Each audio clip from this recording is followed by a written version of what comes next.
Computer. Okay. So welcome everybody for our, I'm not sure which, 6th or 7th meeting, Society of the Spectacle. And we will just plunge in. During the last couple meetings, we've been reading the long 4th chapter, The Proletariat as Subject and Representation, and we'll be continuing with that. And so I'm just going to plunge right ahead. Just as a reminder, we started out this chapter. Basically, this is sort of a history of the radical movement of the last couple hundred years or so, especially since 1800 or so. So there are a few theses about this was like after the French Revolution, basically, but there were also American Revolution and the earlier English revolutions that were bourgeois revolutions, basically. And those revolutions, as Debord mentions, and he's just kind of reiterating what Marx said, it's fairly obvious. These had certain characteristics, and they didn't all happen at once. Obviously, there were still monarchies and feudal things in the 19th century and even in the 20th century to some extent. But basically, the bourgeoisie had won these revolutions. So even if there were some setbacks, they had come into power. And in the process of winning, he's calling this the real movement that transforms existing conditions, has been the dominant social force since the bourgeoisie's victory within the economic sphere, and this dominance became visible once that victory was translated onto the political plane. So the bourgeoisie had already pretty much been controlling things in a century or two earlier, or maybe to some extent even back to the Middle Ages. They were kind of a power that, rich people were still running things, even though they weren't nobles or kings or something. But after the revolutions, such as the French Revolution, they end up also politically being in power. Like the Jacobins were like bourgeois or lawyers, people like this. So he's talking about that. And then he talks about Hegel, because Hegel is in this sort of period, late 18th century, early 19th century, where he's right in the middle of the French Revolution and Napoleon and all this stuff. And so his philosophy ends up reflecting this in some ways, even though it's an idealistic philosophy. So we talked about that. And then Marx comes along, as well as some other young Hegelians earlier, Feuerbach and people like this. And they've sort of grown up on Hegel, and then they see all these revolutionary tumults happening. And with Marx in particular, he starts analyzing what is going on after the French Revolution. And in light of the sort of Hegelian forms of thought, like how things work.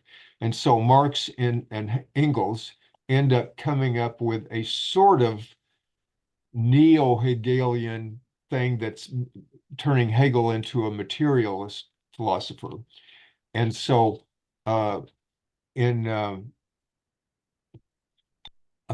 we ended up looking at last meeting mostly was Marx, and various things about Marx, what his theories were like, and in particular, a major flaw that was in his theory that was talked about by Karl Korsch also earlier, where Marx is looking at the bourgeois revolution and other things, revolts throughout history.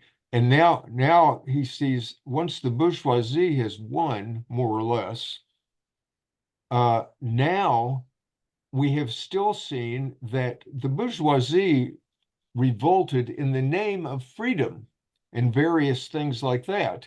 And at first, it probably seemed like, oh, that speaker is talking like what needs to be done. He's leading us. He's got the right things. We don't want feudalism anymore, blah, blah, blah. But then once the bourgeoisie wins, it turns out that this freedom is mostly just free trade. It's like we want to have trade. We don't want taxes, all this. Uh, and as when it comes to other freedoms, like, well, what about a freedom to, for example, for workers to combine, and look at their rights? That's seriously illegal. And a lot of workers got killed for trying to do that. They said, no, you don't have the freedom to do that. You've got the freedom to start your own business. That's fine. But you don't have the freedom to get together and demand that you be paid more. That's totally illegal. And a lot of people really were, I mean, in England, people were shot in the fields for demanding that. Um, and so Marx is coming in and pointing out these sorts of contradictions so that uh, the bourgeois revolution did not fix everything. It changed certain things, but there's still more that needs to be done. But so Marx is analyzing, well, who's going to do that? Well, it's these workers, who are this vast majority of people. And in particular, they're brought together in factories and so on, and all this. So we'll continue to talk about that. But one of the things that Debord and Korsch pointed out is that the Marx's analysis of how this new revolution would happen sort of unconsciously carried on some ideas of the bourgeois revolution. And somewhat later, they had adjusted those a little bit. But the point is that, as Korsch put it, I'll read this kind of thing here. This is from Korsch's thesis on Hegel and Revolution, quote, "The attempt made by the founders of scientific socialism," that's Marx and Engels, "to salvage the high art of dialectical thinking by transplanting it from German idealist philosophy to the materialist conception of nature and history, from the bourgeois to the proletarian theory of revolution, appears both historically and theoretically as a transitory step only. What has been achieved is a theory not of proletarian revolution developing on its own basis, but of a proletarian revolution that has just emerged from the bourgeois revolution, in which the proletarians took part. A theory which, therefore, in every respect, in content and in method, is still tainted with the birthmarks of Jacobinism, that is, of the revolutionary theory of the bourgeoisie. So this is something that we'll come to today, because that taint ended up being expressed particularly in Bolshevism, but also in social democracy, the more reformist socialism. So we can now pick up from where we left off. So with number 91, and this is about the First International, which Marx and various people, workers' unions and workers' movements in several different countries, founded in, I believe it was 1864 or something like that, and founded in London. And so this is, first thesis is about what happened then. here's Debord.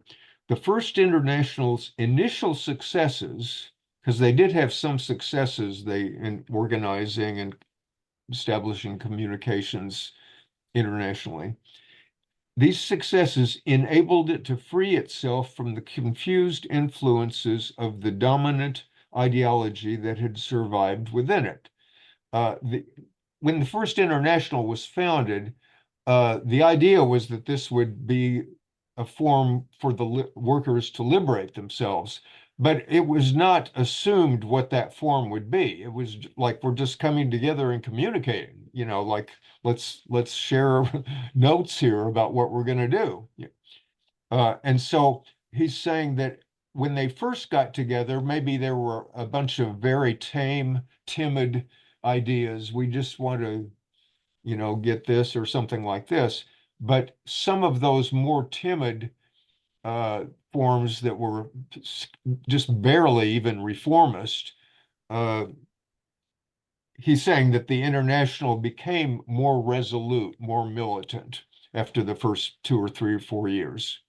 So, but the defeat and repression that the International soon encountered in some of these other conflicts brought to the surface a conflict between two different conceptions of proletarian revolution, each of which contained an authoritarian dimension that amounted to abandoning the conscious self-emancipation of the working class. Originally, the founding document of the First International, the opening sentence was that the emancipation of the workers must be carried out by the workers. They weren't quite sure what that would mean or something, but they had the idea, already that it's us workers who need to deal with this. We can't just vote for somebody else and hope they'll deal with it for us. But here he's saying that they abandoned this in two different ways. The feud between the Marxists and the Bakuninists, which eventually became irreconcilable, actually centered on two different issues: the question of power in a future revolutionary society and the question of the organization of the current movement. Those are two different things which people often confuse. And with each of the adversaries, reversed their position when they went from one aspect to another. And he's going to describe how that happened. Bakunin is looking at Marx as talking about the goal, like the kind of society we have. And he's looking at Marx and saying Marx has too much of a statist idea here. And here's how Debord summarizes it. Bakunin denounced the illusion that classes could be abolished by means of an authoritarian implementation of state power, warning that this would lead to the formation of a new bureaucratic ruling class and to the dictatorship of the most knowledgeable or of those reputed to be such. Marx, on the other hand, who believed that the concomitant maturation of economic contradictions and of the workers' education in democracy, in the process of struggle, would reduce the role of a proletarian state to a brief phase needed to legitimize the new social relations brought into being by objective factors.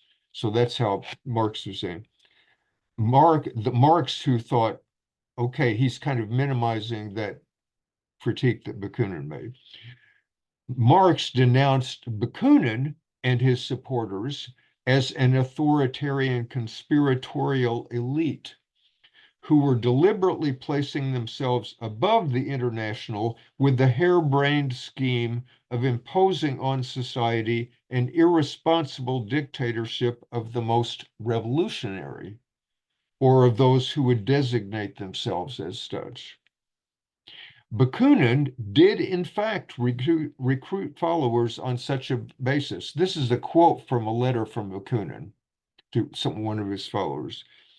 quote, in the midst of the popular tempest, we must be the invisible pilots guiding the revolution, not through any kind of overt power, but through the collective dictatorship of our alliance. That's capitalized, it's the name of a group.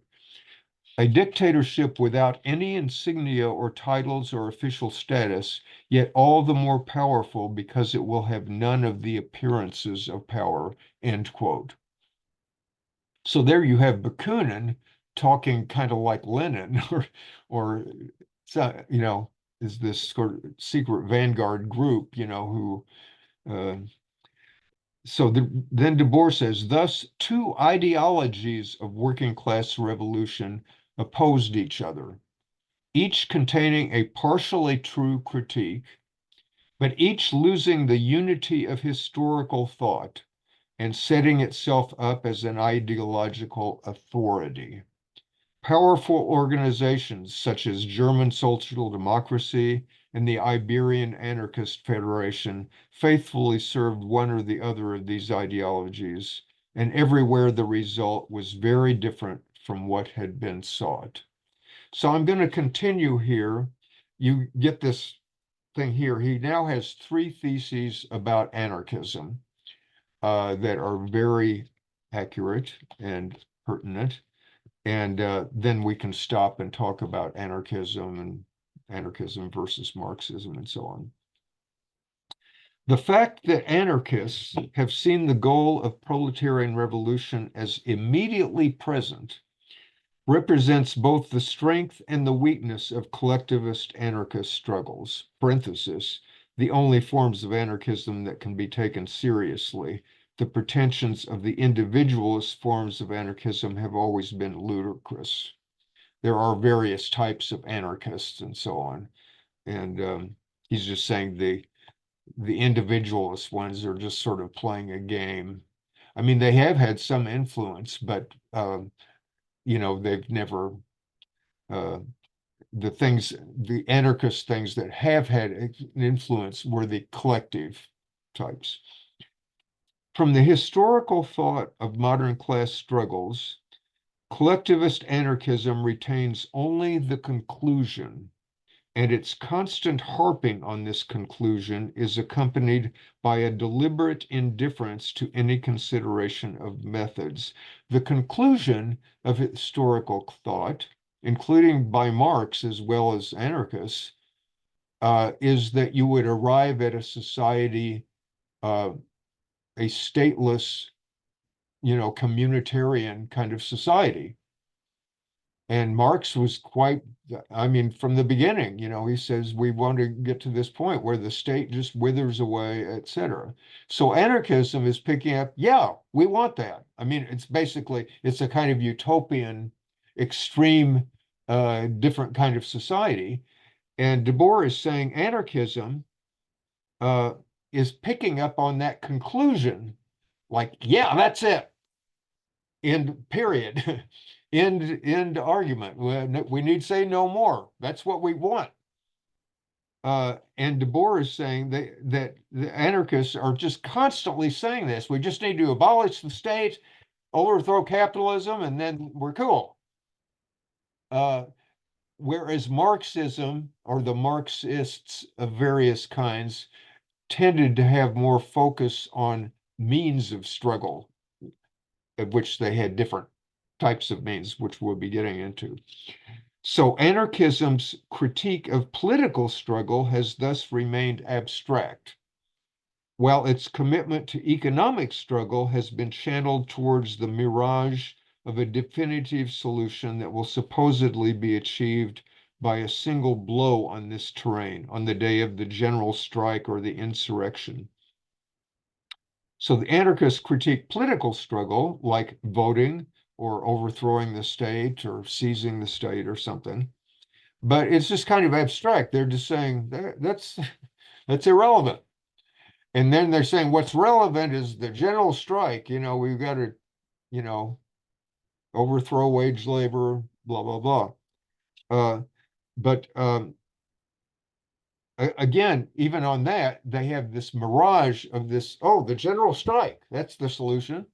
So they go around saying, hey, general strike, that's the way to go, you know.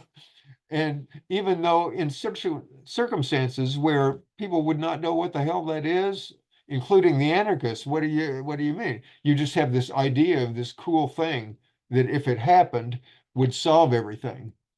And maybe if it would, if it happened, but it's not going to happen in that way. So the anarchists strive to realize an ideal, which Debord agrees with Marx is a kind of uh, it's not going anywhere. You're just setting up an ideal, and then you want to realize, fulfill that ideal, and you're not thinking about how you get there. So it's kind of frozen in that it's not that there's anything wrong with the ideal, but you're not moving, you know, nothing's happening. Anarchism is still an ideological negation of the state and of class society, the very social conditions, state and class society, which in turn foster separate ideologies. It is the ideology of pure freedom, an ideology that puts everything on the same level and eliminates any conception of historical evil. Uh, I have a note about this, and I've expanded the note in my new edition that I'm working on for this book. Basically, there's a quote from Hegel that does use the term mal historique, which is historical evil or historical sickness or something like this. But there's also uh, Marx in in critiquing the anarchist Proudhon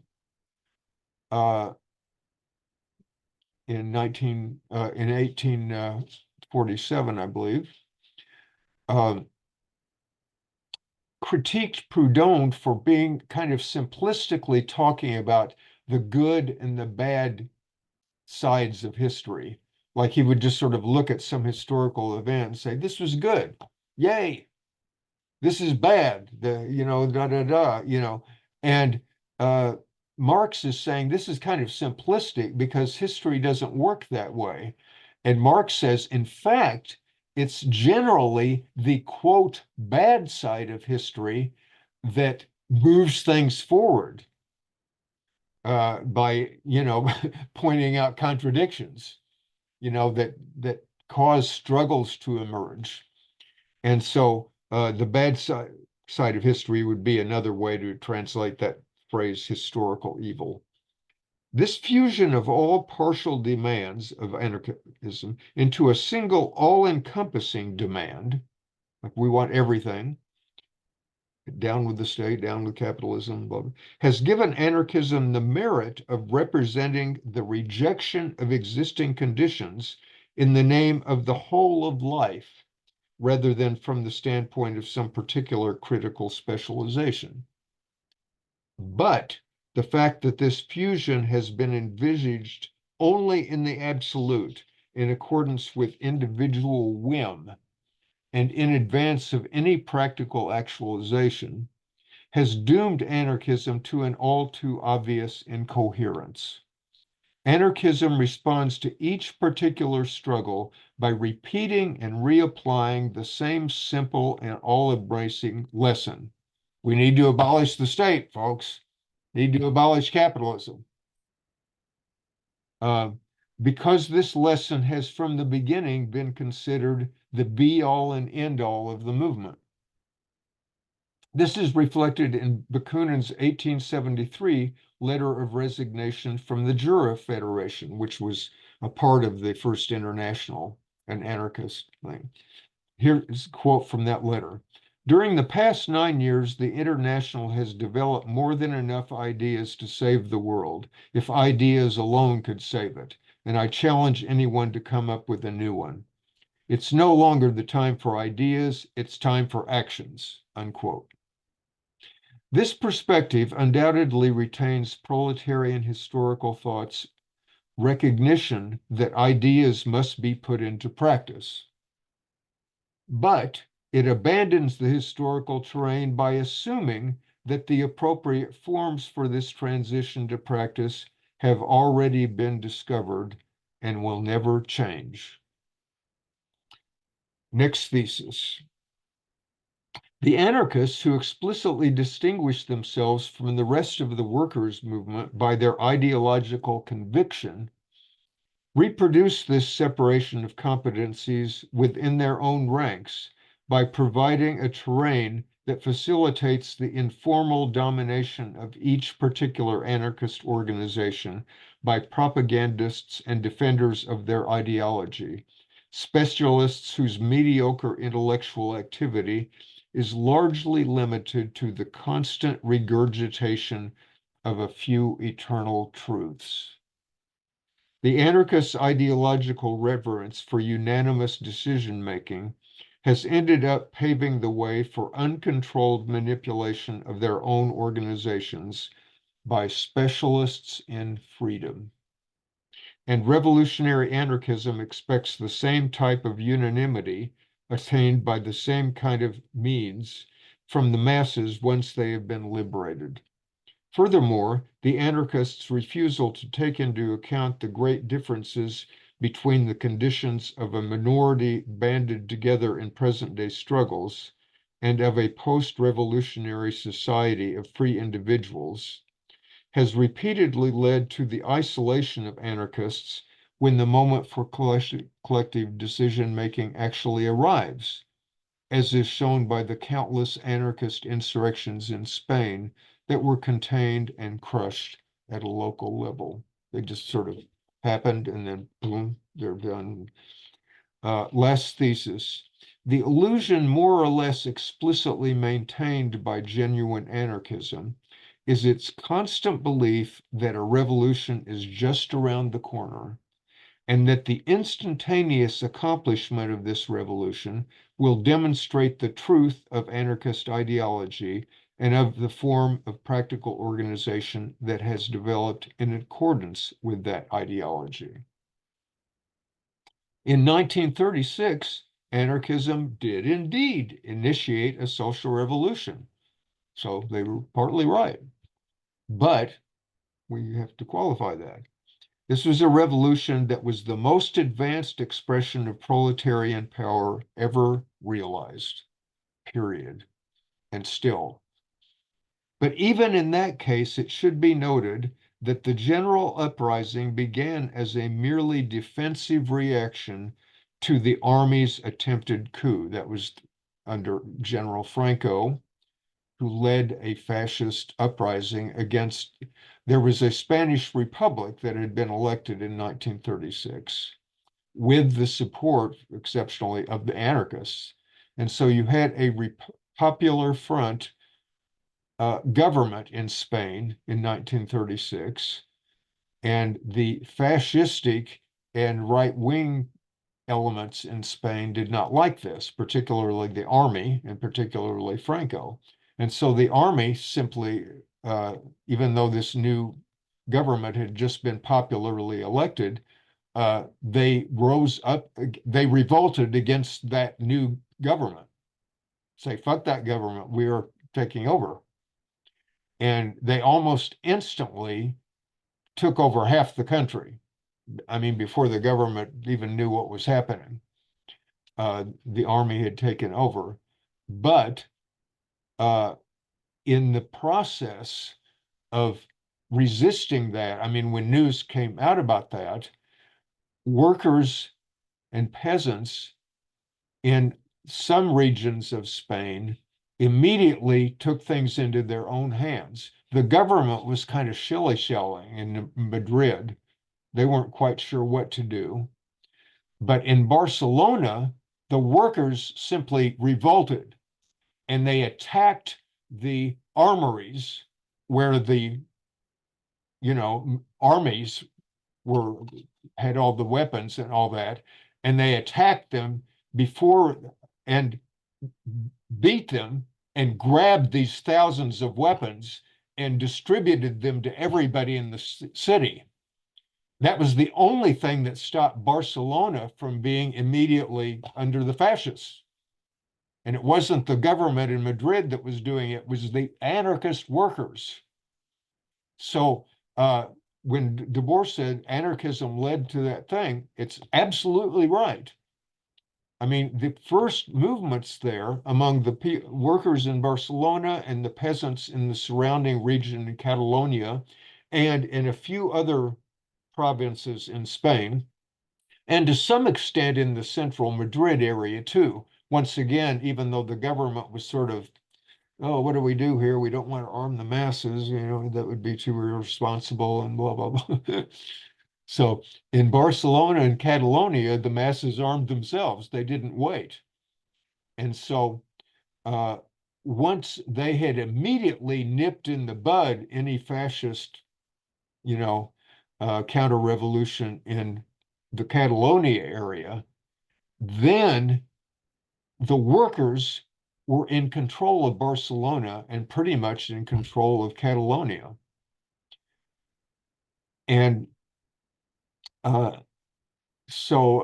this is a whole long story. It's a magnificent story and a tragic one, but it's, as Debord says, this is the most promising revolution that has ever happened in history. And if you ever want to know, oh, that wouldn't work, blah, blah, blah, it did work. The only thing that stopped it from working is that Franco, with support from Mussolini and Hitler, destroyed it. And I might add also, the key destruction was the Stalinists. So we'll get into that later. But the Spanish Revolution, was millions of people functioning. They ran the city. And the mayor of Barcelona was this kind of sympathetic guy. He was a lawyer named Companys, if I'm pronouncing it right. And he had been a lawyer who had helped defend anarchists and so on. So he was kind of in their good graces. And when some of the workers, delegates, came to the mayor's office in Barcelona, the day after they've won, they come to the office and Campanés says, gentlemen, you've won. I'm at your disposal.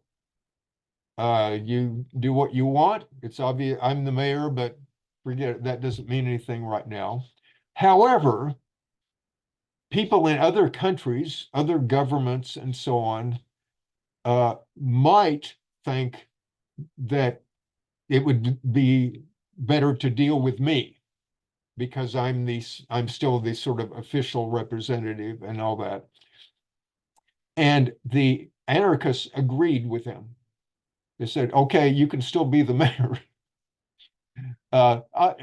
With it being understood that we are the bosses. He said, of course. So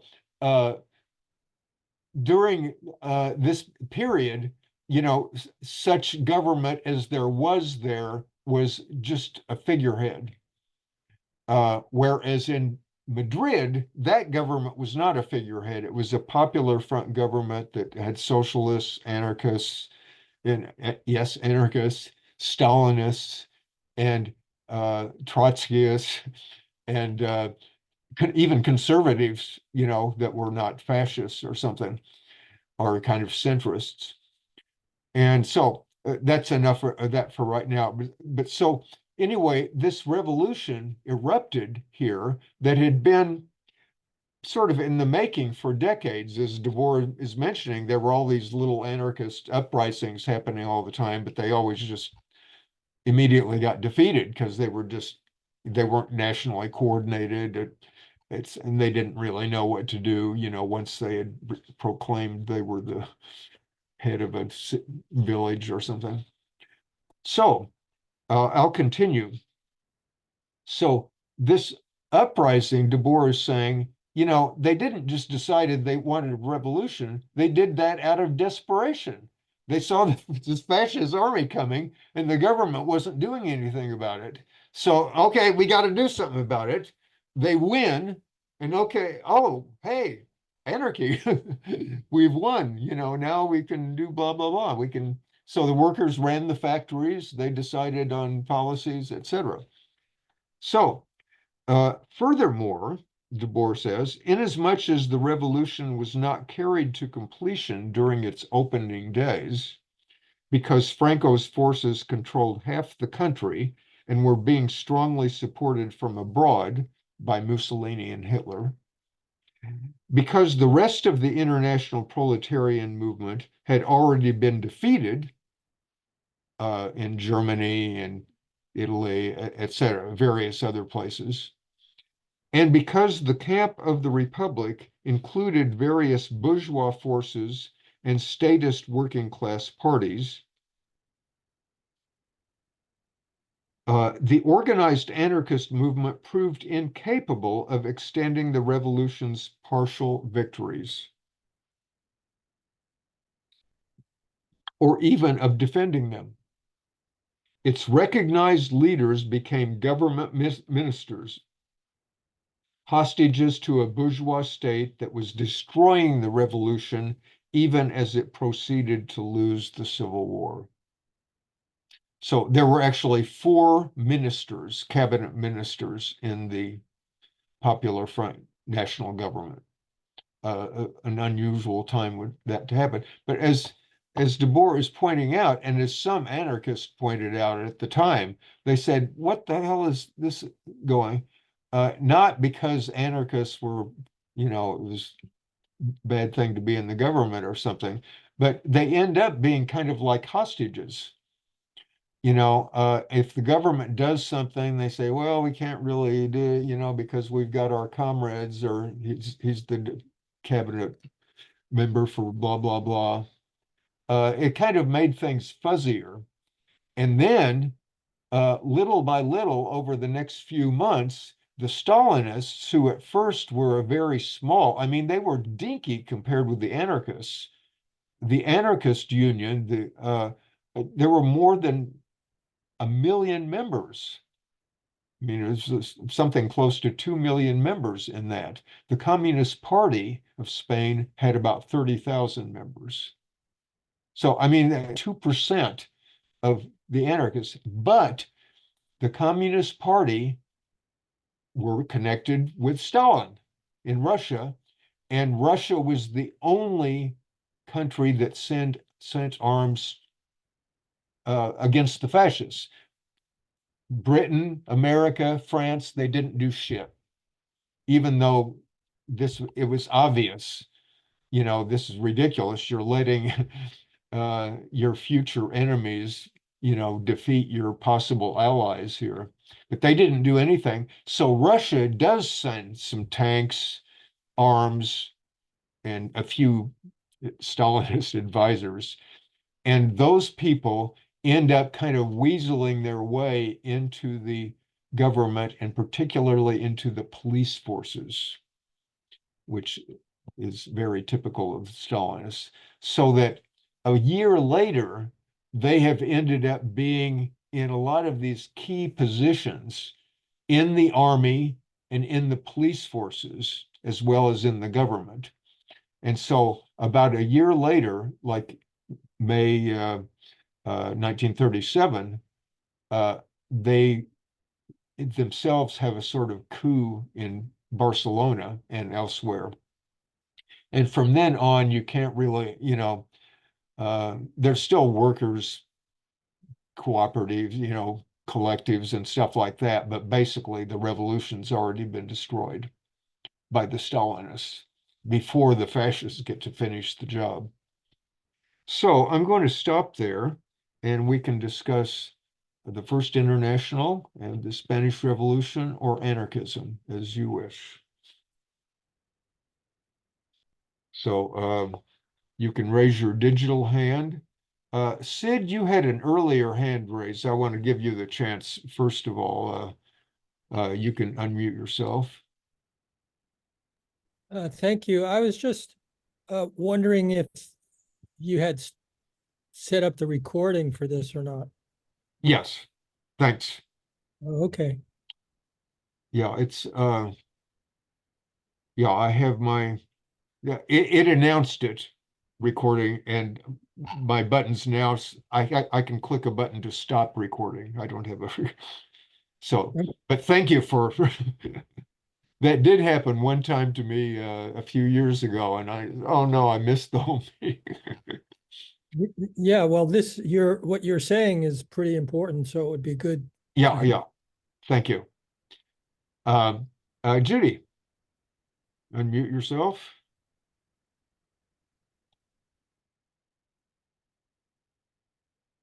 You're still muted. Would you say again how the Stalinists ruined the whole thing? Well, I mentioned Catalonia as well as Barcelona. Catalonia is the countryside, is peasants. And those peasants had collectivized their own things and driven out the landlords. And among those peasants, that I mean, they ran everything themselves, and they also participated in these anarchist or popular militias fighting the fascists. And there was one general sent by Stalin called General Lister. I think it was Enrico Lister or something like that. And he's noted for, at a certain point, once he had gotten enough of the army in his control, of just going through those collectives and just mowing them down. And you would say, well, why is he doing that? The fascists are over there. Why are you mowing down these peasants? And the Stalinist rationale was, well, these peasants and those striking workers in Barcelona are impeding our struggle against fascism. So we've got to get that out of the way first. And so, in order to win against fascism, because these anarchists are too crazy, they're too da da da. And so they destroyed the anarchists, and then the fascists, of course, easily conquered the rest because the cream of the crop of the people who had been resisting fascism was in Barcelona. Once they were in control of the police, they arrested people massively. There was another smaller group called the POUM, which was a not exactly Trotskyist, but a sort of radical Marxist group that was not nearly as big as the anarchists, but it was bigger than the Communist Party. It was the group that when Orwell went to Spain to fight the fascists, he fought in the POUM group there, for example. And so the Stalinists managed to get one of the leaders of the POUM, and they simply tortured him to death. And then let it out that, he was a traitor, he was pro-fascist or something like this. And in other words, they were already doing these Stalinist kind of things before Stalin had been doing them in Russia yet. I mean, it was just around the time when the Moscow trials were starting, where he would just, uh, Stalin would just arrest all the old Bolsheviks, all of his old so-called comrades, and torture them into saying that they were traitors and they deserved to die. And then he had them shot. And so they were doing the same thing in Spain to the extent that they could do it. And the end result here is that, Stalin, uh, as in other circumstances, was showing up. Stalin really didn't want the Spanish Republic to win anyway, because that would have just been another alternative. The same way Stalin never supported China. Like Mao and the Chinese Communist Party, we'll get to this later, but they made that revolution despite Stalin wanted to ally with Chiang Kai-shek. He didn't want a China that would be a rival. But when China gave him a fait accompli, hey, we won. Okay, then he said, okay, come here and we'll sign an alliance with you. So if truth were told, Stalin very likely didn't want, he wanted the fascists to destroy the Spanish Republic so that there would not be an example of a different kind of socialism, successful like that. So, Peter, unmute yourself, please. Yeah, I guess something on the First International and then something on anarchism. Just a thought, like the First International is always so interesting to me. You have this kind of big tent umbrella of anarchists and Marxists all working together in a way they never have been able to since, really. And I think it's only because of when it existed before you had these big disciplined party organizations. And so even what Marx was calling a party at the time was really just very small. They weren't like the big socialist parties later on. So they could, and they didn't have to. I think what Debord is saying here is really interesting. They didn't really have to confront the problems of organization or authority that they were they were each pointing out, right? Like the problems of top-down party rule, right? Marx could talk about this stuff, or Bakunin could do what he wanted, but they weren't really leading anybody. These were, they were big umbrella groups. So once that started to happen, the First International fell apart, and then we get to the second, which is different.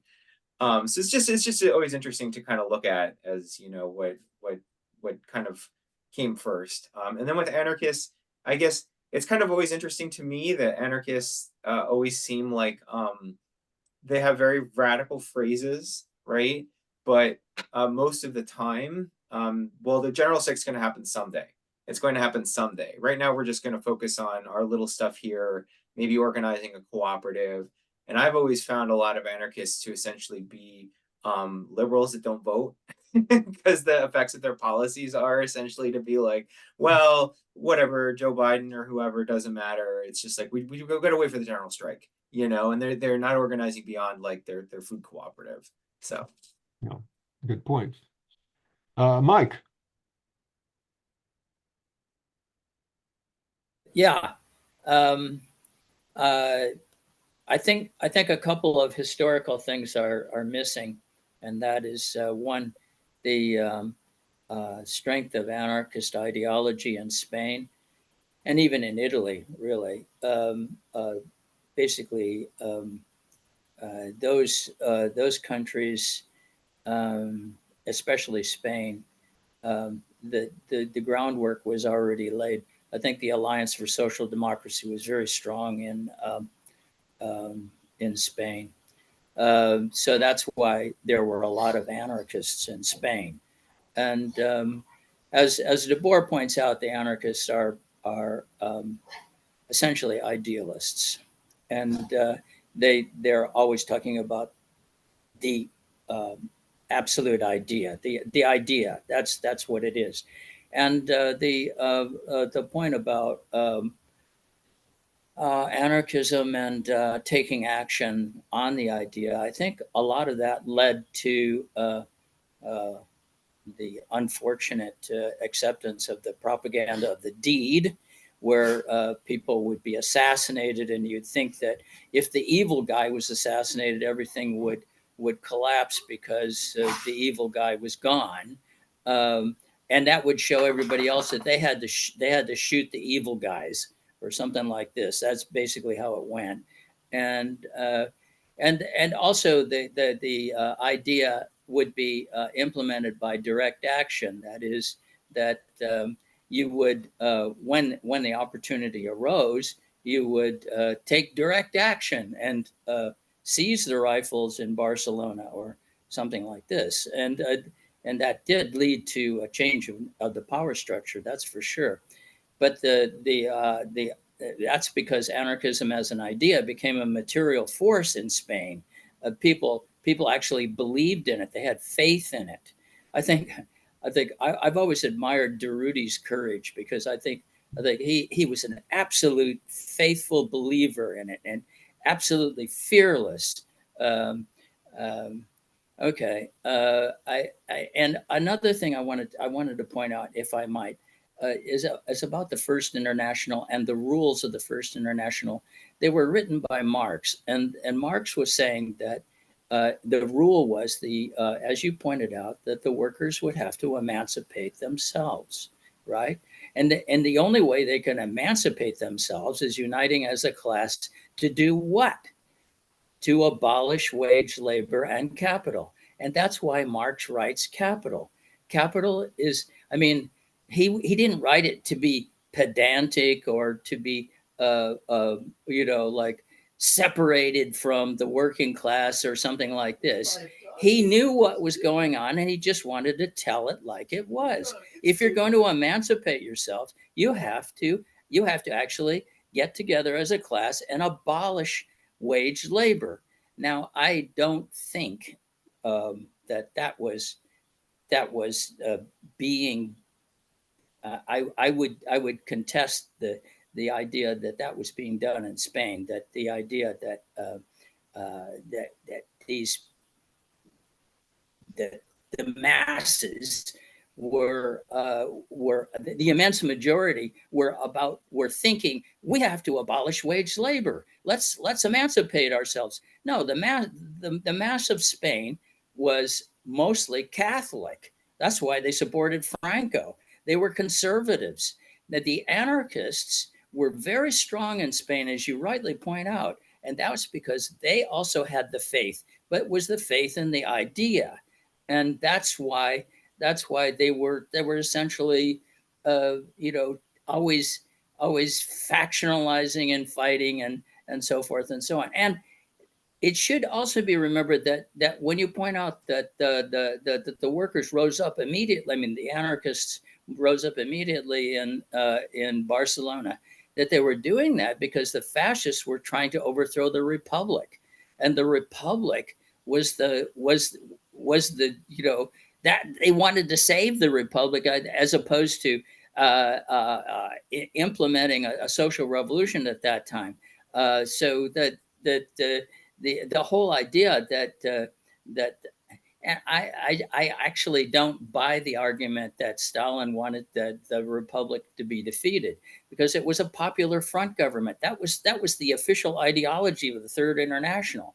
Popular front in France, every place. And it was a popular front in Spain too.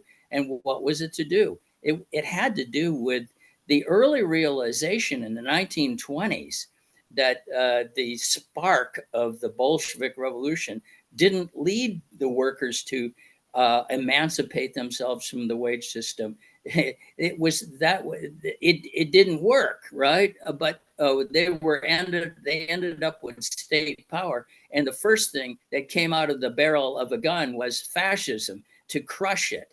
And that's we're kind of. I'd like to stop there, though, Mike. I mean, we'll get to that was in the fascism. mind of the Bolsheviks, all of them. They knew that the fascists were coming. Anybody who has even tried to read Mein Kampf, which I have, unfortunately, knows that the aim of the fascist movement was to destroy Jewish Bolshevism. And so they knew they were coming for them. And so that's all I want to say. Okay. Kim.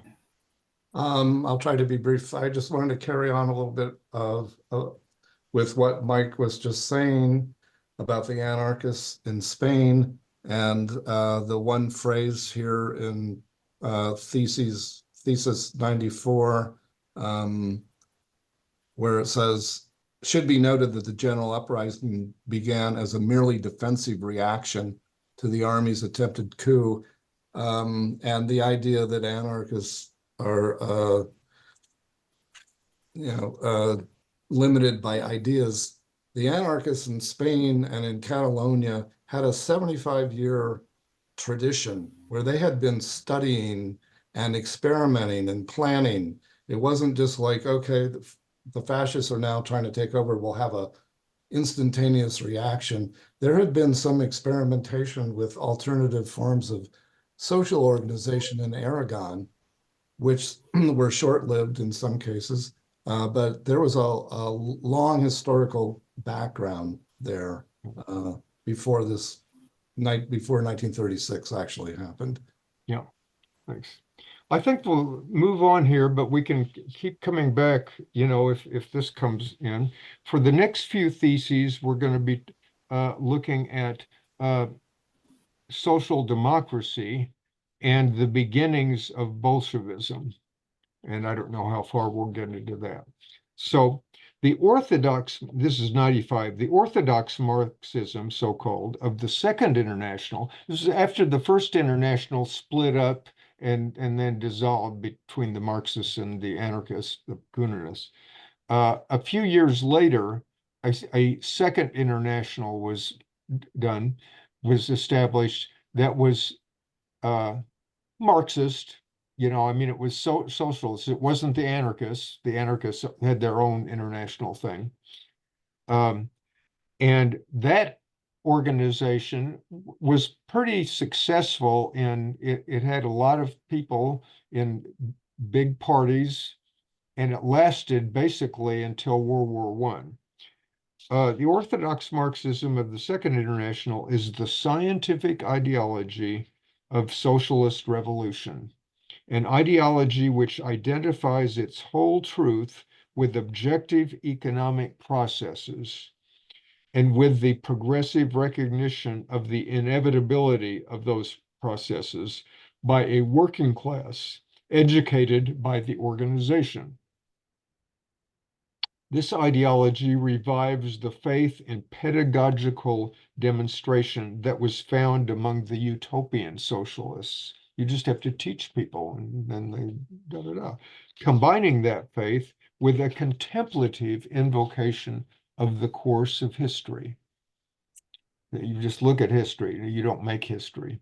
But it has lost both the Hegelian dimension of total history, we're going to do the totality, and the static image of totality presented by the utopians, most richly by Fourier. With Fourier, you're getting this very rich image of what life could be like. This is the goal, even if you don't have a very good idea of how to get there.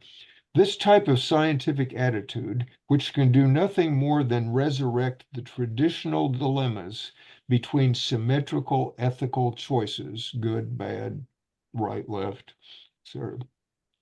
is at the root of Hilferding's absurd conclusion. He was a socialist academic. Conclusion that recognizing the inevitability of socialism, quote, gives no indication as to what practical attitude should be adopted.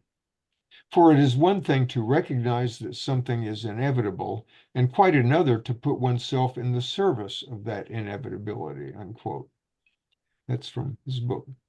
Those who failed to realize that for Marx and for the revolutionary proletariat, unitary historical thought was in no way distinct from a practical attitude to be adopted, underlined, generally ended up becoming victims of the practice they did adopt. The ideology, next thesis, of the social democratic organizations put those organizations under the control of the professors who were educating the working class. And their organizational forms corresponded to this type of passive apprenticeship. The participation of the socialists in the Second International in political and economic struggles was admittedly concrete, but it was profoundly uncritical. It was a manifestly reformist practice carried on in the name of an illusory revolutionism. Like if you had the party, manifestos or founding documents or something, they would always say, "Oh, we're in favor of a socialist revolution, like as described by Marx, blah blah blah. To that end, we will we're building a party to elect some of us to parliament and blah blah blah." So this ideology of revolution inevitably foundered on the very successes of those who proclaimed it.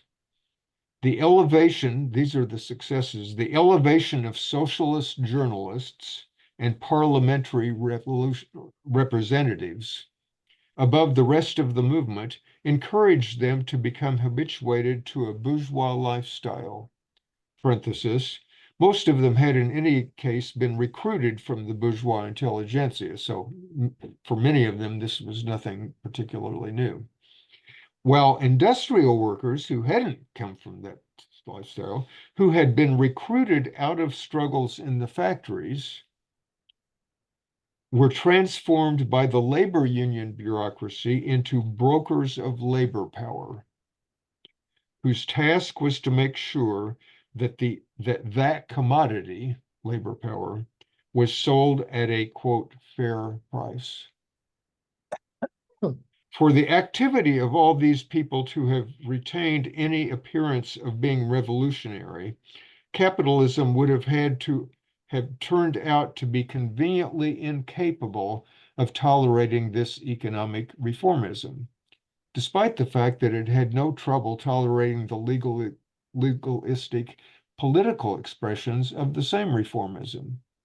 The Social Democrats' scientific ideology confidently affirmed that capitalism could not tolerate these economic reforms, but history repeatedly proved them wrong. It did indeed tolerate unions. Yeah, we can pay you a few more wages, even though at the first we might have said, oh, things are going to collapse if that happens, we can't afford it. But if they had to, they did it, and no complaint, you know. In exchange, they get the docility of the workers who have signed a contract. You can't go on strike now. You agreed. If we raised your wages, blah, blah, blah. So 97, Bernstein, Edward Bernstein, who is one of the leaders of late 19th century, early 20th century German social democracy.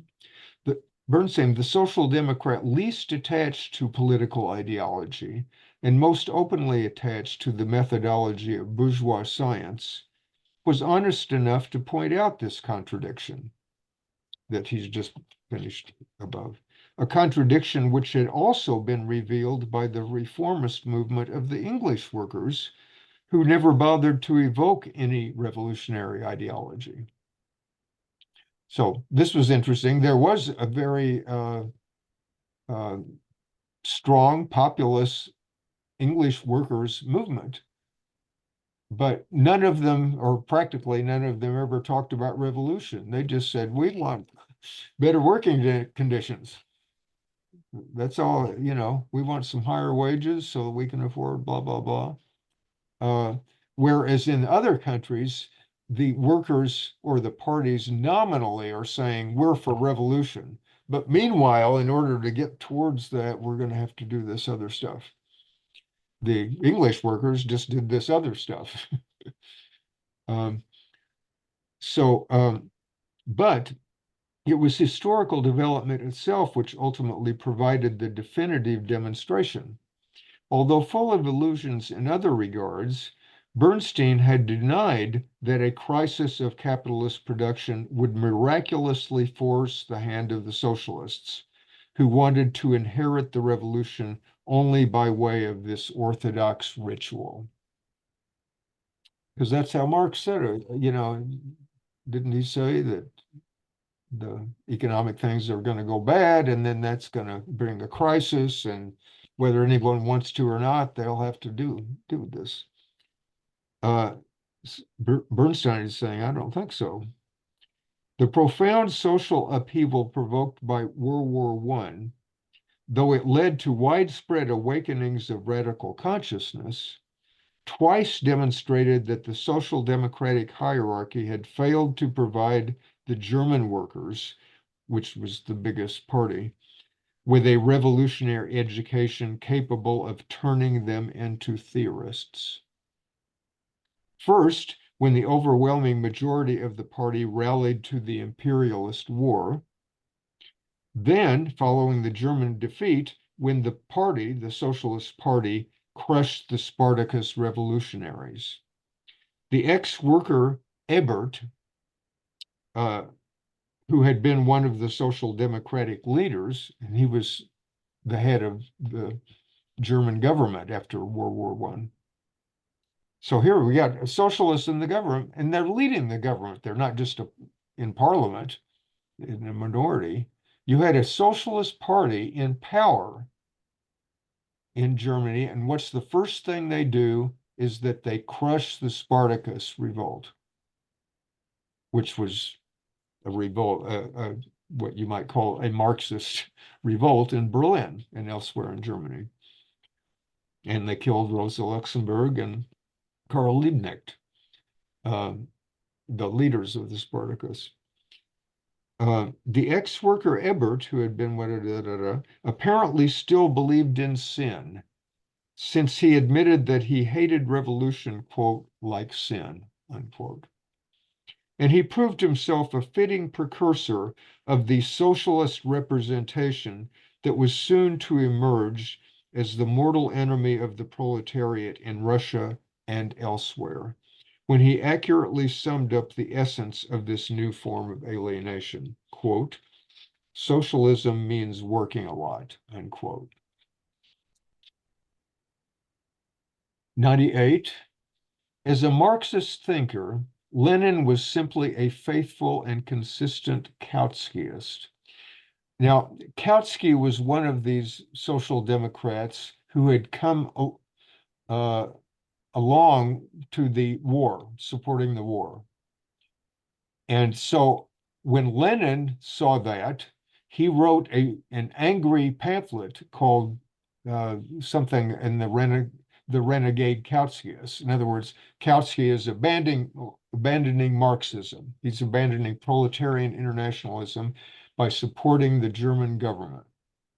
And so he had, all these arguments, to, it was called the Proletarian Revolution and the Renegade Kautsky. Thank you, Peter. So in history, from that point on, people think, oh, Lenin's against Kautsky. Kautsky's the bad guy, Lenin's the good guy. He's for proletarian revolution. But as Korsch noted earlier, the same thing, Debord is just copying on Korsch in this case. Lenin was a consistent Kautskyist who applied the revolutionary ideology of, quote, orthodox Marxism, unquote, within the conditions existing in Russia, conditions which did not lend themselves to the reformist practice carried on elsewhere by the Second International. The Bolshevik practice of directing the proletariat from outside by means of a disciplined underground party under the control of intellectuals who had become, quote, professional revolutionaries, unquote, became a new profession, a profession that refused to negotiate or compromise with any of the professional ruling strata of capitalist society. Parenthesis, the Tsarist regime was in any case incapable of offering any opportunities for such compromise, which depends on an advanced stage of bourgeois power. As a result of this intransigence, the Bolsheviks ended up practicing the profession of totalitarian social domination. 99. With the war, World War I, and the collapse of international social democracy in the face of that war, the authoritarian ideological radicalism of the Bolsheviks was able to spread its influence all over the world. The bloody end of the democratic illusions of the workers' movement transformed the entire world into a Russia. And Bolshevism, reigning over the first revolutionary breakthrough engendered by this period of crisis, offered its hierarchical and ideological model to the proletariat of all countries, urging them to adopt it in order to, quote, speak Russian, unquote, to their own ruling classes. We're the ones who succeeded. We're telling you how you make a revolution. All these other revolutions didn't succeed. Lenin did not reproach the Marxism of the Second International for being a revolutionary ideology, but for ceasing to be a revolutionary ideology. 100. The historical movement when Bolshevism triumphed for itself in Russia and social democracy fought victoriously for the old world marks the inauguration of that state of affairs that is at the heart of the modern spectacle's domination.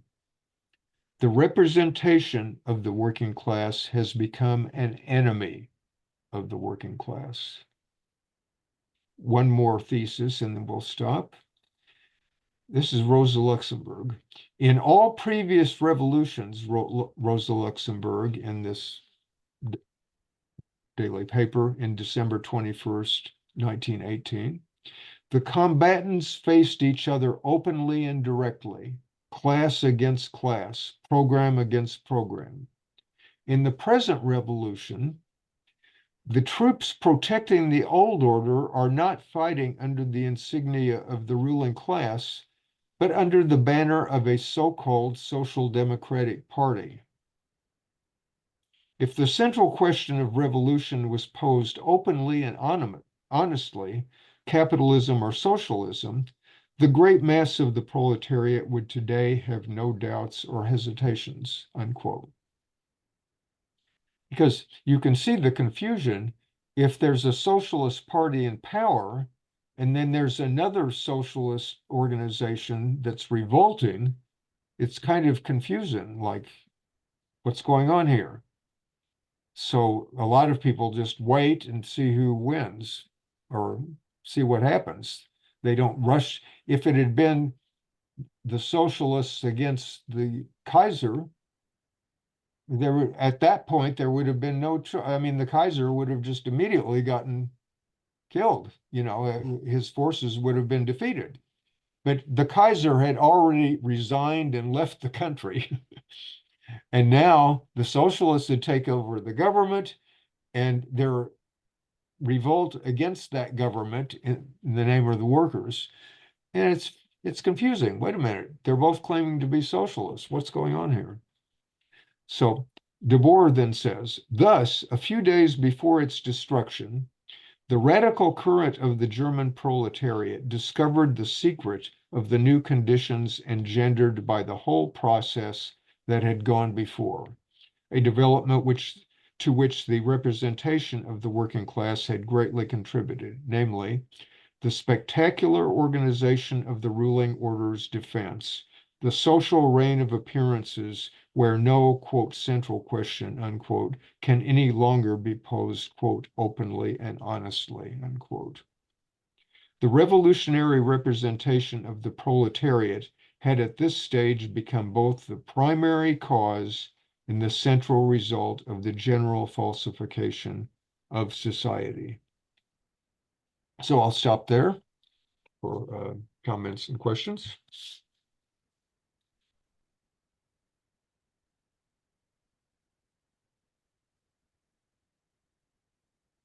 Mike, unmute yourself. I think the context is missing here. That Marx is way back, but specifically, I cite a speech that I transcribed for Marxist Internet Archive back in '94, called "Value, Price, and Profit," where Marx is talking about. He's talking to workers about how the wage system operates, and at the end of the speech, he says we should abandon this conservative motto of a fair day's wage for a fair day's work, and workers should inscribe on their banners abolition of the wage system. That's back in 1865, and of course then he writes Capital and everything, but and that's the whole explanation.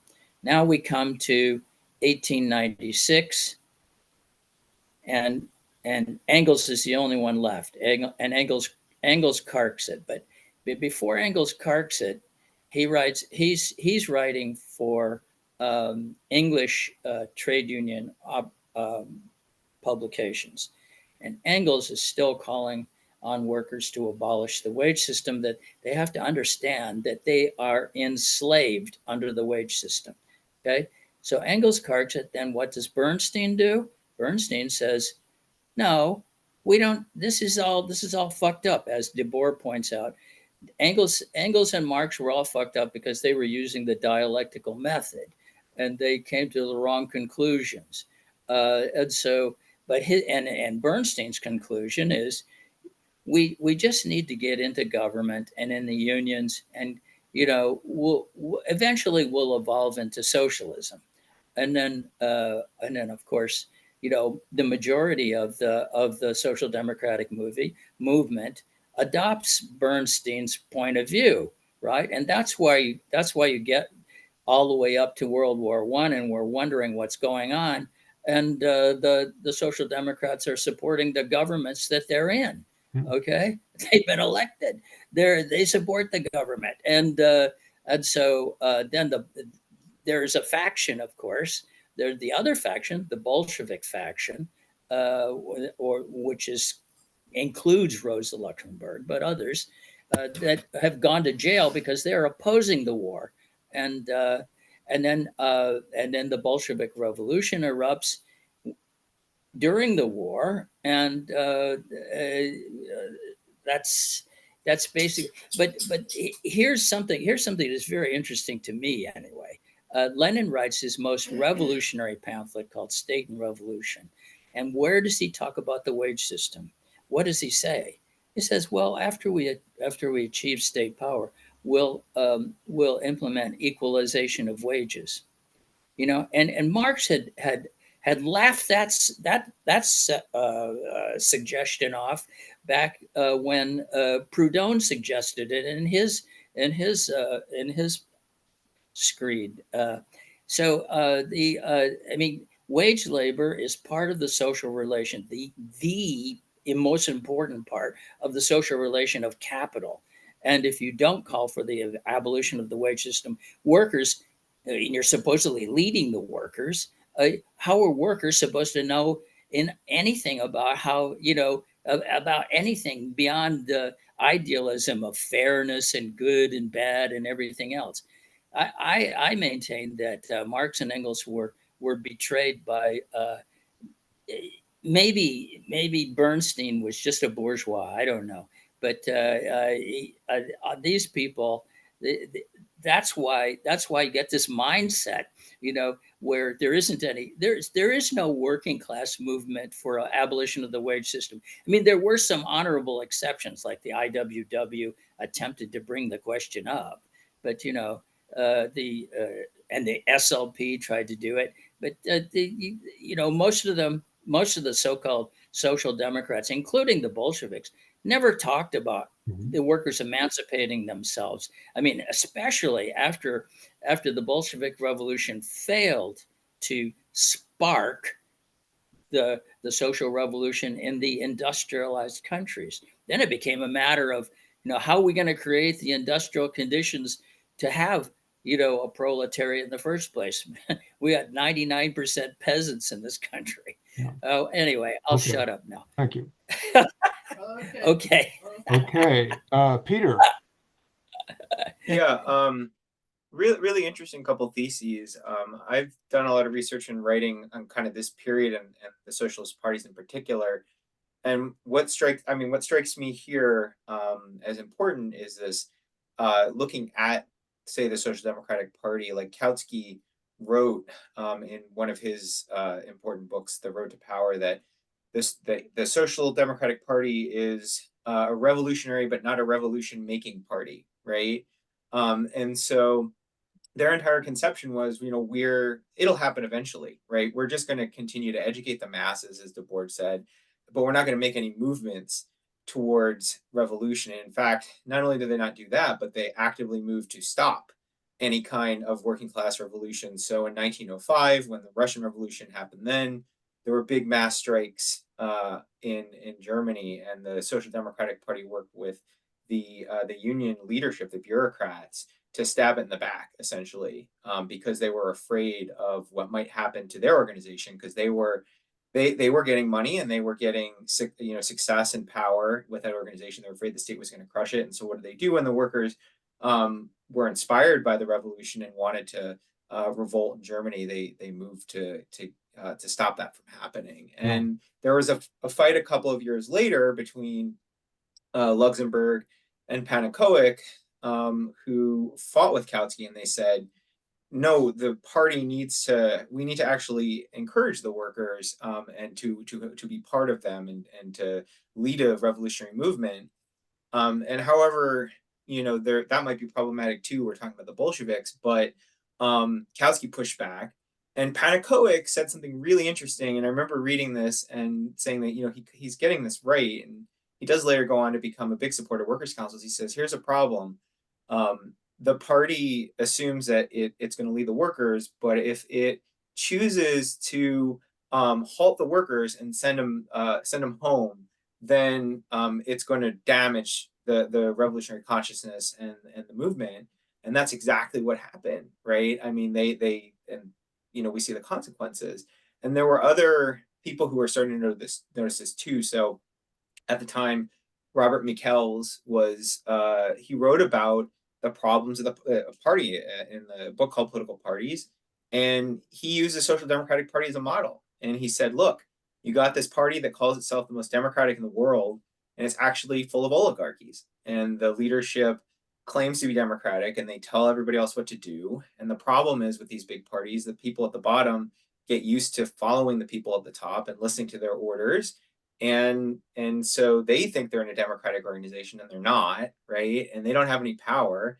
And he kind of diagnoses it pretty well, what the problems of this organization are. And so you have all this going on. And I think Debord is right about Lenin, right? I mean, there are other people who have written about this in the last couple of years, that Lenin was basically a Kautskian. I mean, he just didn't have a government that was going to compromise. So they had to do what Kautsky was claiming didn't really actually want to do. They had to go and overthrow the government, and there was no compromise. So, but Lenin he was just that whole Bolshevik party was just, what if the German Social Democrats were in the Russian situation, and they were just similarly undemocratic as the Social Democrats. Yeah. So incidentally, Debord mentioned that Michael's book in one of his it's not that well known, but he said, oh, there was this famous analysis that was done pretty objectively, like back in 1900 or whenever it was. And he's talking about the thing you were doing.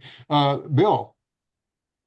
I just want to underline here, it's the idea that he's bringing up this representation of the working class, or misrepresentation perhaps, is at the heart of the modern spectacle's domination. That seems to be the clearest and the Knabb definition of spectacle that he has offered.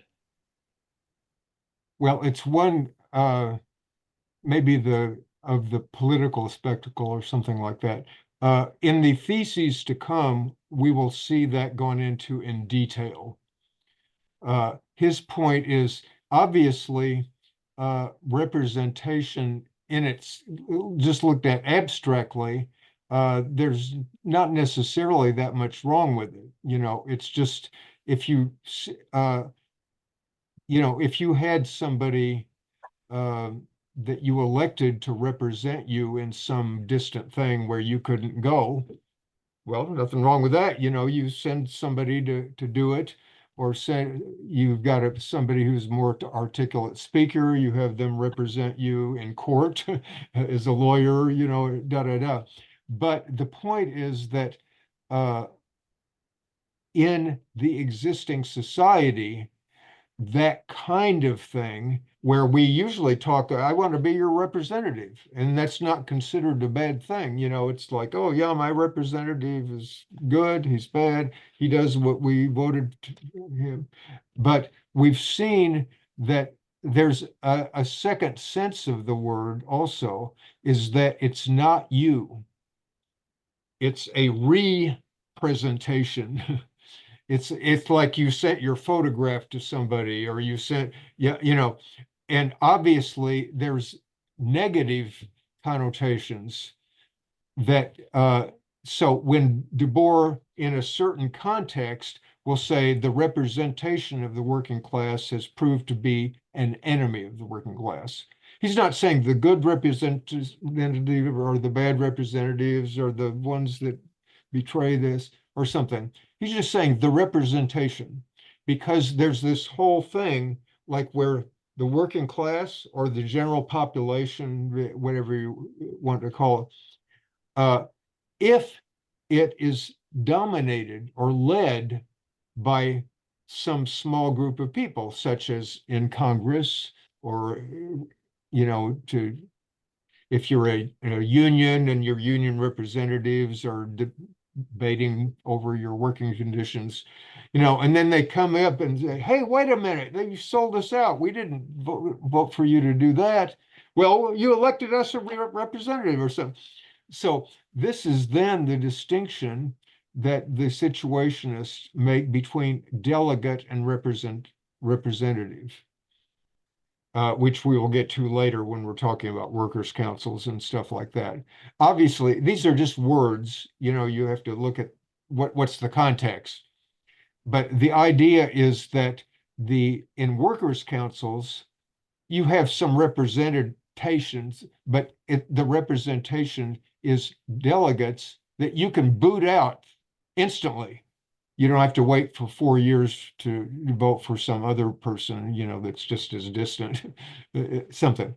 And so when he talks about representation in general, he's talking about this notion that it's escaped from you. You're a group of people, but there's something representing you, and it could just be a picture representing you, but he's talking about, like a political party or a leader, something like that, is claiming, I'm speaking for you. I'm going to do these things for you in your name. You're going to elect me. Or even if you didn't elect me, it could be somebody who seizes power but says, I'm going to work for you.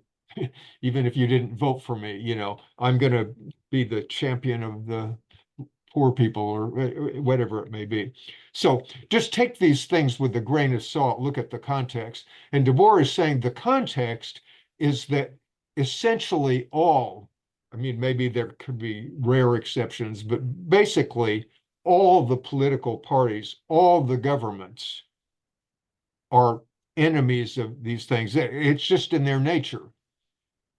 You might have in individual cases an honest representative or something like this, but that's really kind of meaningless. As a whole, that's just like saying there might be some members of the mafia that are a little nicer than others. The point is that it's, you're not relying on them, and then, oh gosh, darn it, he didn't do what he said he was going to do. Well, dummy, they never practically never do. That's how it works. So Sid, unmute yourself. Okay, I'm unmuted, but it looks like my video is shut off. It says it's shut off by the, Right. Let's see. I will ask you to start video. Do you have a thing that says start it? yeah, there it is. Okay.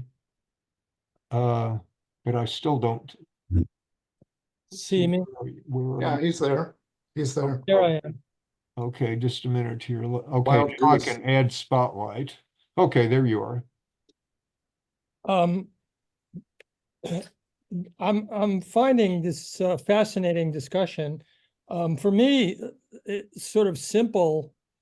The thing that in 101 in the book in the thesis 101 where it says where if the central question of revolution was posed openly and honestly, capitalism or socialism, that's just sort of real clear. I think the thing that I'm getting from this is that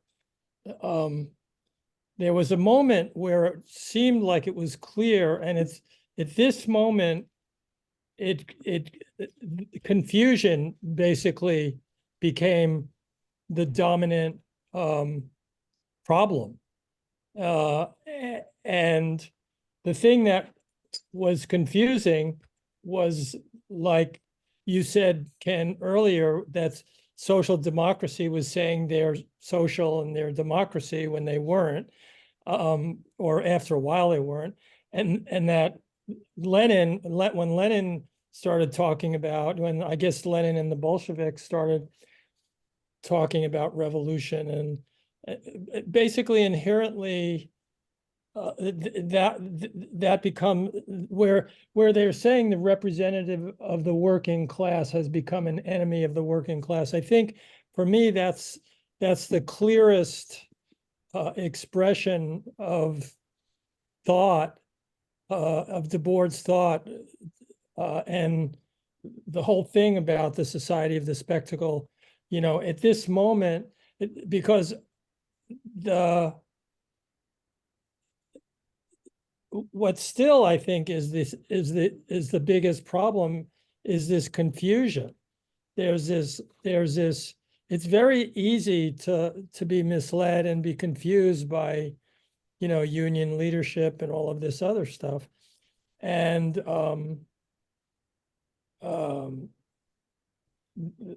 the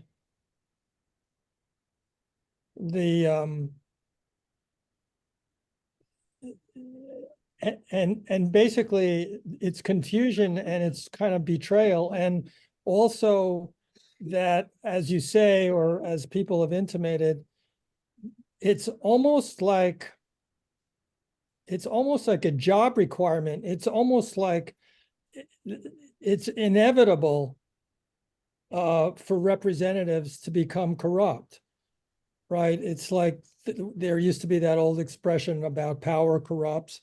And I think that for me is the key. There's really no way to avoid it unless you find a way to avoid it, which, becomes the central question of organization.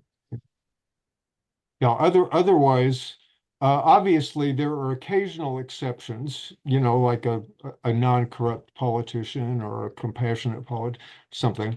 But if they are exceptions, and if you rely on that, like, oh, if only we had more politicians like so and so or something, this is Yeah. it's just lame, it's just, well, yeah, that would be great if we had those, but you're not going to get them, because the nature of a person going into politics and then winning successive levels had to have compromised at each level in order not to be blackballed by the local Yeah. powers that be or something. So many of the potentially promising people like that never get off the ground. Right. It's in a Because way, they say, oh, that's just some hippie or something. We're not going to give him any support. right. You just don't go, like you say, you just don't go any further. It's just like Yeah. a journalist. An honest journalist wants to tell a story, and then they can't because their boss will fire them if they actually say blah, blah, blah. That's against, And they won't get promoted, won't get promoted, et cetera. right. And then they lose their livelihood, Yeah. which they do. So Which it's, few people are going to do that. You just lose mean, their I livelihood. sometimes- They're trying to support their families or whatever. And I mean, if one were to think, well, what if I were to, be in charge, could I avoid that trap? And really, oh, I have a good idea. I think I know what's going on, and or you might say that Yeah. or something. But that's a pretty big trap in itself, right? It's like, yeah.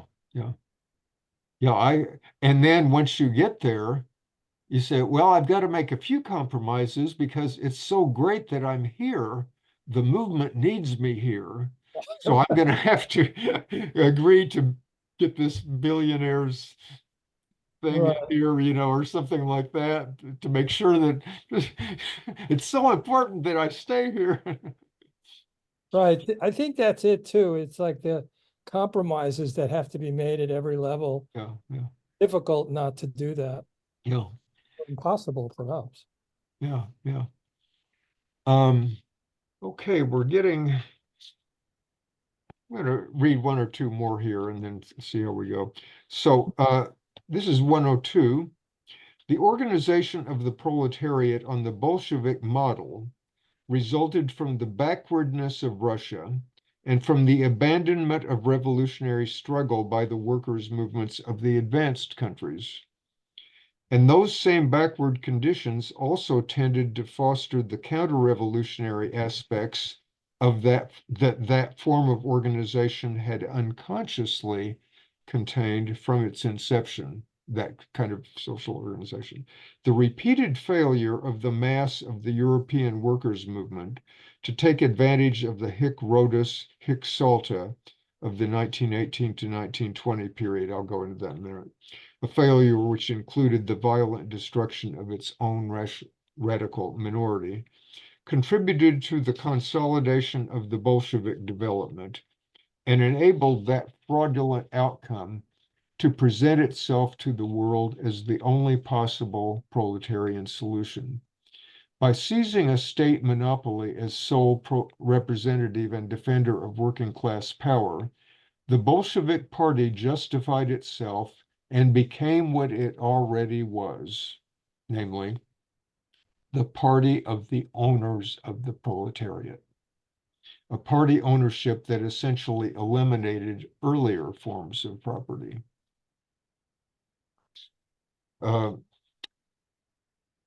For 20 years, the various tendencies of Russian social democracy had engaged in an unresolved debate over all the conditions that might bear on the overthrow of the Tsarist regime. And these are three of the main ones coming up. Namely, one, the weakness of the bourgeoisie. Two, the preponderance of the peasant majority, which was overwhelming. Three, and the potentially decisive role of a proletariat, which was concentrated and combative, but which constituted only a small minority of the population. So if you've got those three things, it is kind of a thing where you can't have, if you've got such a flimsy bourgeoisie, it's hard to think, well, they're not going to lead a revolution here. You know, there's hardly any of them, and they're not very radical or something. They're not like the people who made the French Revolution or the founding fathers in America or something. And if the peasant is a vast majority, they may be oppressed, but according to our Marxist notions, which are probably pretty accurate, they're not going to make the kind of revolution we think is needed. They're going to follow some leader or something.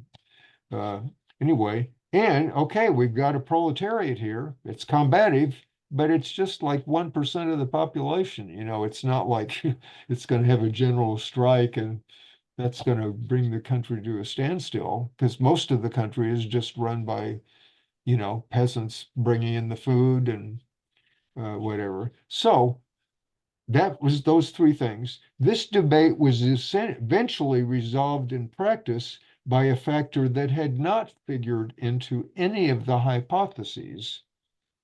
Number 4 factor, a revolutionary bureaucracy that placed itself at the head of the proletariat, seized state power, and proceeded to impose a new form of class domination. That bureaucratic class was, nobody even thought it existed or could exist. They wouldn't have known what you were talking about. A strictly bourgeois revolution had been impossible. Okay.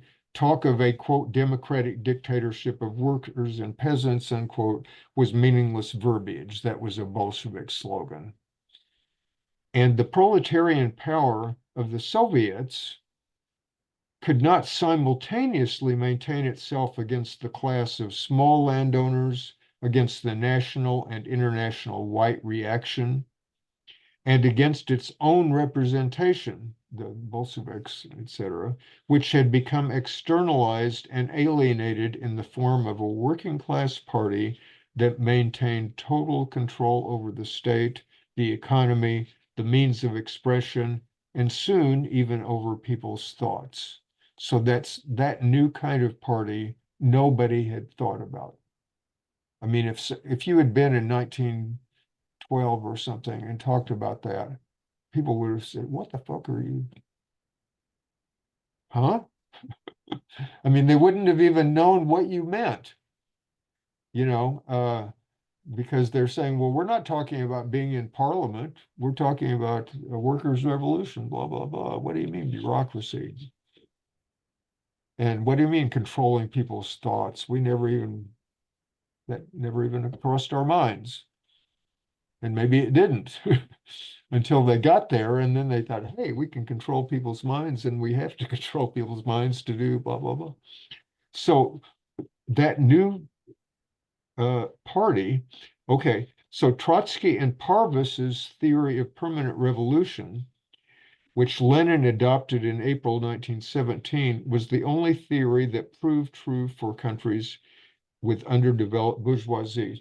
Permanent revolution, as they were talking about it, does not mean forever.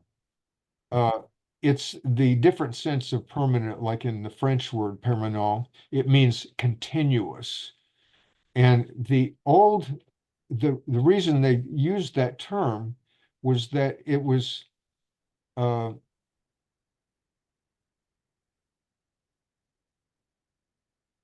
the old thing would be schema was that you would make a bourgeois revolution, stop, develop that, you would educate the masses, you'd get, industrialize the country, you would get more workers coming to the factories, and then when you got that, then maybe you go farther and you have some kind of socialist revolution.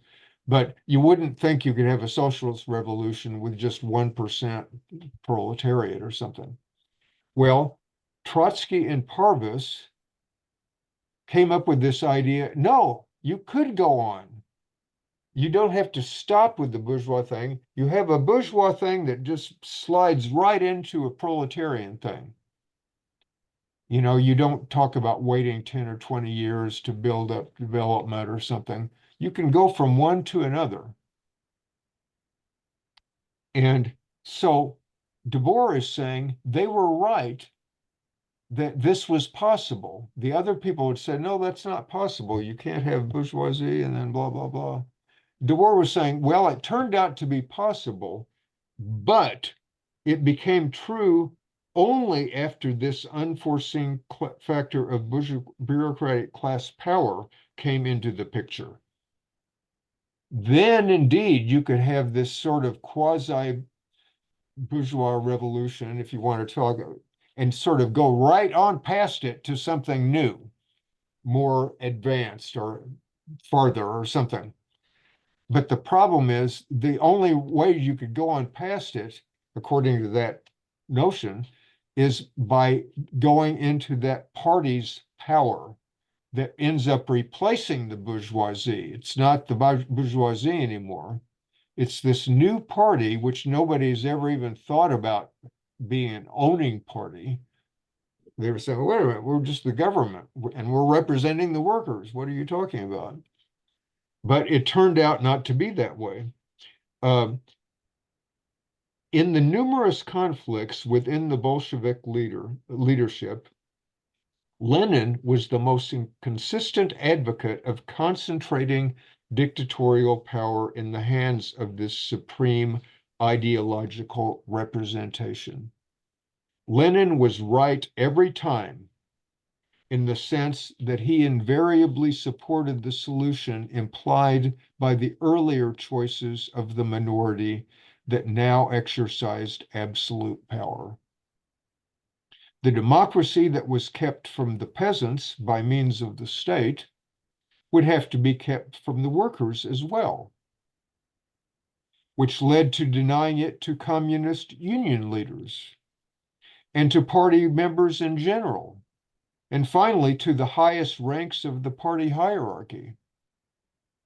At the 10th Congress, as the Kronstadt Soviet was being crushed by arms and buried under a barrage of slander, we'll talk about that later, Lenin attacked the radical left bureaucrats in his party who had formed a workers' opposition faction within the Bolshevik Party. They had a, and we can talk about that a little bit too. This was a current of Bolshevik Party members that said, we're all with Lenin and all these things, good things that we're doing, but we think we see some tendencies here that are not so good. And we want to get this workers' opposition thing that makes sure that the workers, aims are really represented, because right now we're seeing that we've got a secret police and we're developing all these other things, and the workers have nothing to do with it. We're talking about a workers' government, so we want workers to be part of this government, and that we want these things. And so Lenin is saying, enough with that. These people are coming forth with their new proposals. He's saying, you can stand here with us against Kronstadt, us against the whites, blah, blah, blah, or against us out there with a gun in your hand, but not in some opposition. We've had enough opposition. Like in the first few years of the Bolsheviks, there were oppositional currents and they were respected. Like, oh, he's just a member of Bolshevik Party, and we have democracy within it. We can debate, what are we going to do next? And then little by little, as Debord listed them off, one by one, they have to say, well, we can't let the peasants run everything. So we have a state thing that's going to tell the peasants what to do. We're a workers' government. Then, well, wait a minute. We can't let the workers do this. Those workers over there are starting to go on strike, and we're in the middle of a civil war and blah, blah, blah. We've got to, we'll have the unions tell them to do that. Well, wait a minute. We have to have those union leaders. We can't have those union leaders. They may, get megalomaniac themselves and think, so we'll clamp down on them. And then, well, we got thousands and thousands of, maybe a million, I don't know how many Communist Party members or Bolshevik Party, same thing. And we can't just let all these people vote. That's it's got to be us internal, central committee people. And then we can't have just the central committee of 100 people here. This is so it ends up generally being either one person or 2 or 3 people or something that are shared, something like this. And that's where Debord is saying Lenin was right. Like he saw what the logic of this thing was, that if you weren't going to really be kind of anarchistic about it, and saying, let's everybody, all the workers be in power in workers' councils, Soviets or something. The real logic of it is that sooner or later, it's going to have to come down to one person, or maybe at most a few people who are dictators. And if somebody is against them, kill them, arrest them, whatever. Because this is serious. We're in revolution. We're in the middle of a civil war. We can't play nice guy here. And so Lenin was expressing that logic, like where would that lead? And Lenin was not intending to set up Stalin. In fact, he didn't like Stalin and warned against Stalin. But that current that both Lenin and Trotsky were implicated in, as we will see later, just led the way right to Stalin. I think we better stop now because our time is just about up.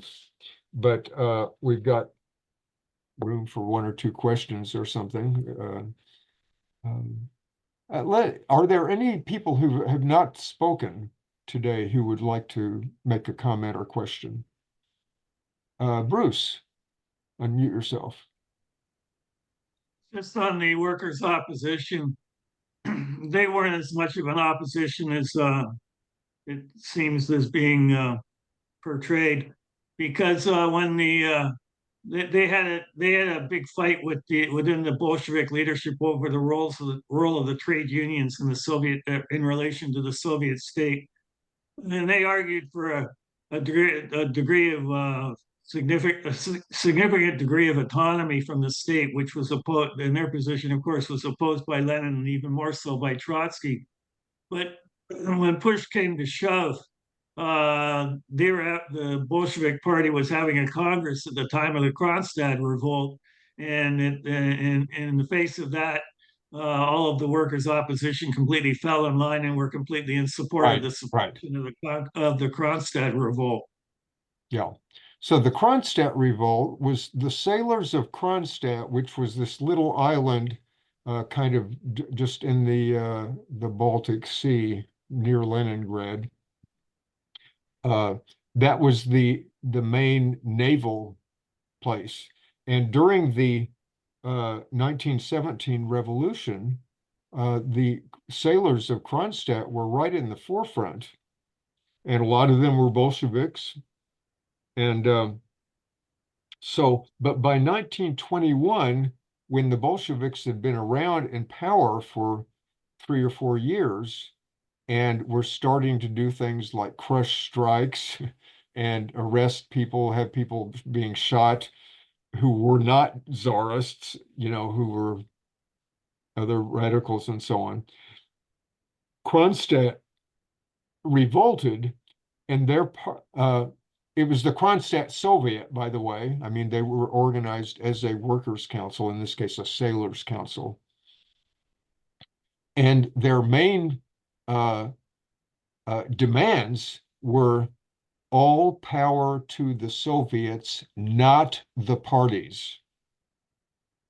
So actually, the Bolsheviks under Lenin their slogan had been all power to the Soviets. When they were out of power, they're saying, we're against this provisional government, it's a sellout, da, da, da, all power to the Soviets. So they're demanding a sort of anarchist, left communist workers' councils regime. And then once the Bolsheviks seize power, then there's a gradual but rather rapid thing where, okay, the Soviets are coming here. Now we need to organize these Soviets to form a government or so. It ends up being called a Soviet Socialist Republic or blah, blah, blah.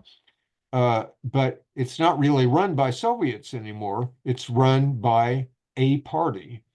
Originally, there were a few parties, but then the Bolsheviks get rid of the other parties.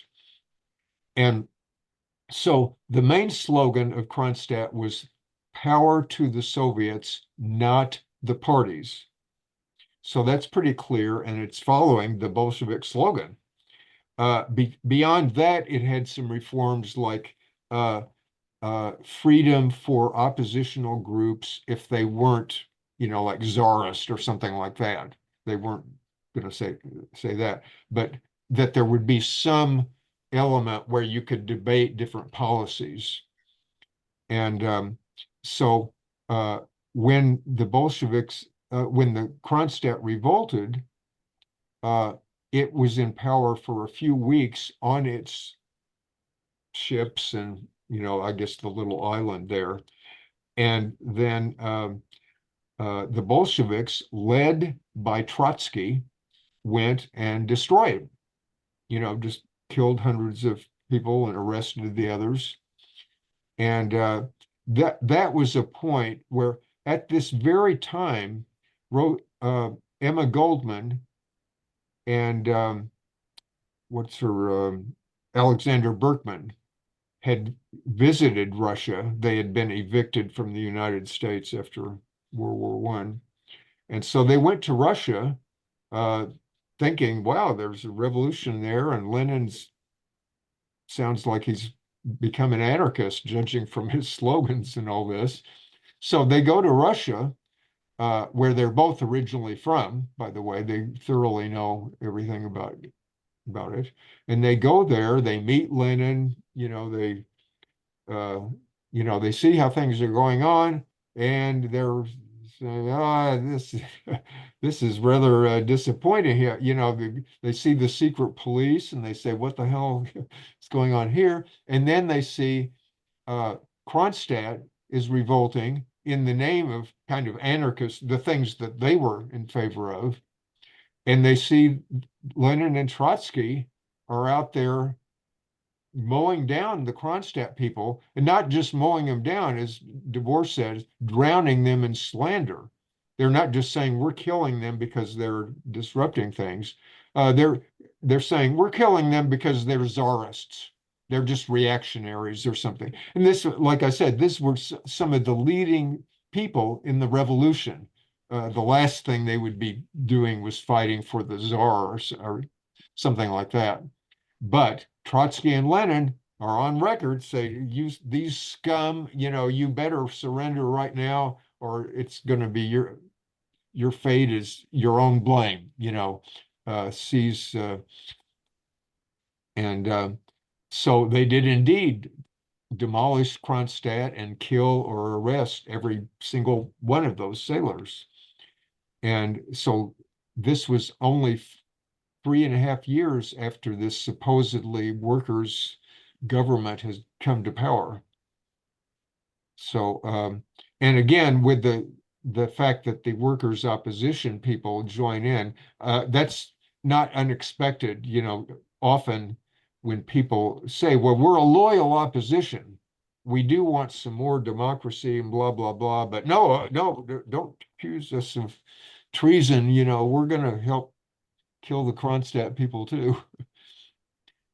So anyway, Can I make, yes, can I make 2 more quick points? pardon me. Could I make 2 more quick points? Go on, yeah. One is one of the leaders of the workers' opposition was Alexandra Kollontai. Yeah.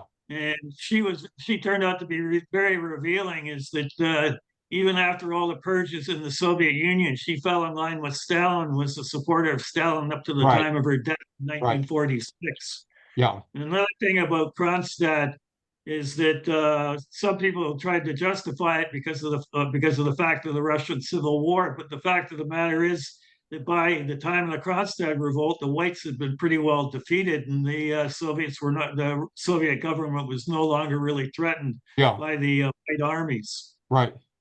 Yeah. Kollontai was the author. There's a program, or I don't know what you would call it, of the workers' opposition. It's like 50 pages long. And she was the author of that. And there's the book called Selected Writings of Alexandra Kollontai that includes that, where you can find that. She was, And she's you'll one of see in the, her writings, she's a total apologist for Lenin. Yeah. And then, as I said, in the later years, by the late 20s and the 30s, she was completely in line Yeah. with Stalin. Yeah, she was one of the few Bolsheviks that Stalin didn't kill. In fact, he made her an ambassador to Britain. Yeah. Okay, well, thank you very much for lively discussion here. And we will be continuing 2 weeks from now. I'll be you know, basically we're just continuing in this chapter, read the next 10 or 15 theses there. But read the whole chapter if you've got time, and I'll look forward to seeing you in a couple weeks. Thanks, Ken. And Thanks, Ken. Thank you, Ken. yeah, thank you all, including you people in the background there that I didn't see, but I've glad that you're here. And so see you in a couple weeks. Out. Let me just see on the chat. Yeah, I'll look through the chat later on and see if there's any interesting links there or something. So see you in a couple weeks, folks. Going, gone.